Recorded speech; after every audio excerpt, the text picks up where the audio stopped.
Hello, everyone. Today, I want to talk about what I think makes a fruitful research internship in the industry. During a recent meeting, a coworker asked a very good question. What does a successful research internship look like? I think this is a great question, and in this episode, I want to discuss what I believe are important for a research internship. Before I dive deeper, I want to give some background information about myself. I'm a senior research scientist at Adobe Research, where I primarily work on a lot of AI and HCI research on video. I've worked on simulation, accessibility, and more recently using large language model and Gen AI to invent the future of video. I typically recruit interns in summers and other seasons as well.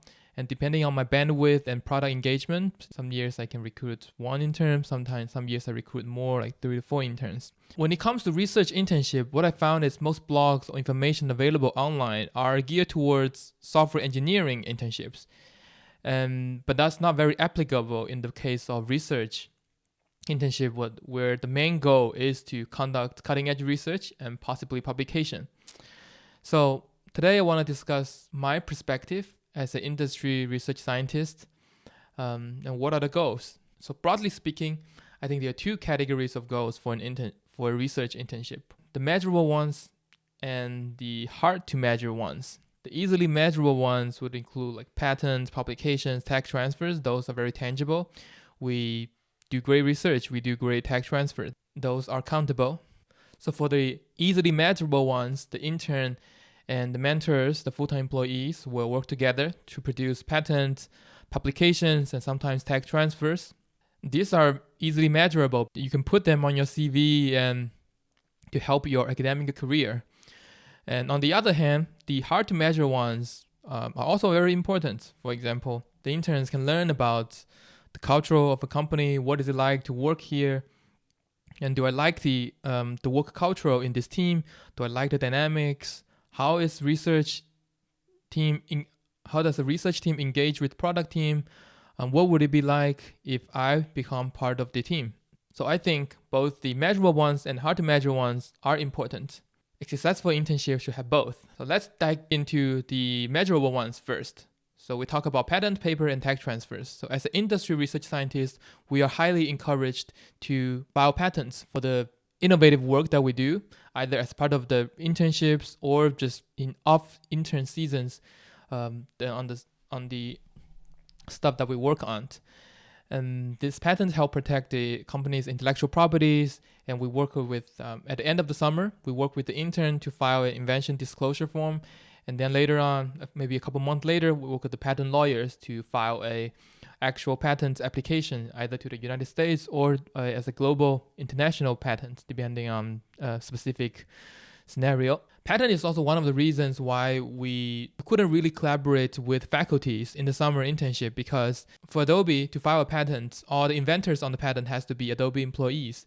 And university faculties, usually they are not Adobe employee. So if we were to involve the external faculty, we won't be able to file patents, and that's a loss to the company. For the intern and the mentor, intern and full-time researcher, we also lost the opportunity to file the patent. And then next is academic publication. As many people know, at the research lab, we're expected to publish papers. At the end of the internship, we have more or less a draft for the paper submission. Most of the time, we have a flexible policy to allow the interns to take the code that they write at Adobe internship and bring back to the university so that they can finish building the prototype, building the research. And a couple months later, we'll be able to submit it. At the end, between the end of internship and the paper submission deadline, then we can work with the faculty to make sure the project is aligned with the student's thesis and so on and so forth. Second measurable outcome is a paper. The last is tech transfer. And tech transfer to company product. As you can see, patent, paper, tech transfer, we are seeing a more and more longer term. For patent, it's usually a couple months after the internship. And for paper, it's probably a few more months, maybe up to a year or two. And tech transfer is usually on the longer time horizon. And more specifically, tech transfer just refers to transfer whatever cutting edge research from the research prototyping phase to an actual stable and reliable product release. All these outcomes are measurable, and these are great for the company. They are a critical part of of my promotion, my annual bonus, and also enrich my publication list that helped me with my future career. So of course, I think there were other definitely measurable outcomes from the research internship. Here, I just emphasize the top 3 that's on top of my mind, but there are definitely others. If you know them, please leave a comment below or send an email. Now let's talk about the second category, which is harder to measure. I find it helpful to frame the hard to measure category as the following question. From an intern's perspective, what is it like to work in an industry research lab? Do I want to work here in the future? Like Ding, how am I as a mentor or co-worker to work with? Getting to know the workplace has multiple hierarchies. Like maybe the people you closely interact with is me, but also you get to know what's the small team that we're in. How is everybody talking to each other? What's the work culture within this team? And how does one-on-one happens? And what happens in the weekly meetings? What topics we discussed? How does research ideas bounce around between teams? And we can also jump one level. So in the broad Adobe research org, the research org with hundreds of people, what does that interaction look like? Are there a lot of collaboration happening between different branches of the team? Are each team work on their own silos, focusing on their own project, or they closely collaborate with each other? And how do we talk with product teams? How does our research get influenced by the product teams? And how does our research, on the other hand, impact the product roadmap? So as an intern, it's a great opportunity to peek into these dynamics, the cultural of the team. Of course, I can share my point of view, but there are 2 caveats. So one is there is a limitation on what I can or cannot share. Whatever information come out of my mouth is already incomplete. And second, the information I share is a biased view because it's from my own perspective and it does not represent what you think. For example, I think the food in our cafeteria is great, but that might not fit your taste. I love the interaction I'm having with my coworkers. Maybe that's not the interaction you're looking for. Different mentors, different teams usually just gives a different perspective. Like in university, PhD students usually have 1, maybe 2 advisors, sometimes 3, but primarily they work with 1 advisor, and that's the style that they are exposed to. And in industry, in the internship, they're all also exposed to 1 or few more mentors. In the past, I have been encouraging my interns to work with different researchers to learn different styles, to see what mentoring styles works best for them, and what's the mentoring style that they want to grow into in a few years when they are on the other side of the table becoming a mentor. So I have a couple of 2-time interns working with me, and usually by the end of the second internship, I will encourage them to either work with another mentor within the same company or in a totally different research lab, like from a different company.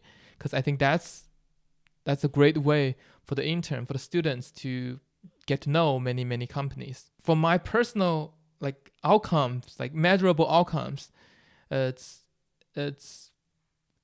within my personal interest to keep working with the same intern 3 times, 4 times, because at that time we're already speaking the same language. They know what I mean. When we talk about research idea, we can collaborate on a much more efficient level than what we started with. But from the intern's perspective, I think these hard to measure things are also really important, especially when you come to looking for a full-time job. When you're in your 4th, 5th, 6th, basically when you're getting into a senior year of your PhD, you want to make the decision whether to go to academia or industry, or even within industry, which labs, which companies you want to go to, which cities you want to live in. If they only interned with me for 4 times, they wouldn't know the different mentoring style, different company culture out there. So I think as a PhD student, it's very unique to be able to experience 2, 3, 4 labs within the journey. Of course, when you start as a full-time researcher, switching jobs is still definitely possible. Although in the current climate, with all the layoffs and hiring freezes, it's a little bit challenging. But when the job market recovers, job switching is definitely possible. But it's not common to switch job, experience 4 jobs within 4 years. Usually, if you want to experience 4 companies, it will probably take a decade or even 2 decades to experience them. But as a PhD student, you have this unique opportunity to intern at many different companies and get to know them. And then you can figure out which one works best for you. So to summarize, for my interns, I hope over the course of an internship, they can learn more about my mentoring style. They learn how I think about research. They learn how our research team, our product team interact with each other. And they understand better how our research fit into the broader product roadmap. And they also learn about Seattle. Like, that's the city I'm in. I like the city, and I hope they like it too. Along the way, we do great research, and we file patents, publish papers, and possibly tech transfers. And when the time comes, when they need to decide their future career, I hope the internships with me gives them the first-hand experience in making that decision, help them make a well-informed decision. Whatever technology that we develop in the internships eventually gets shipped in the product, I immediately share the news to the intern. I want them to feel proud of the research during their internship. That's my very lengthy answer on what makes a good research internship.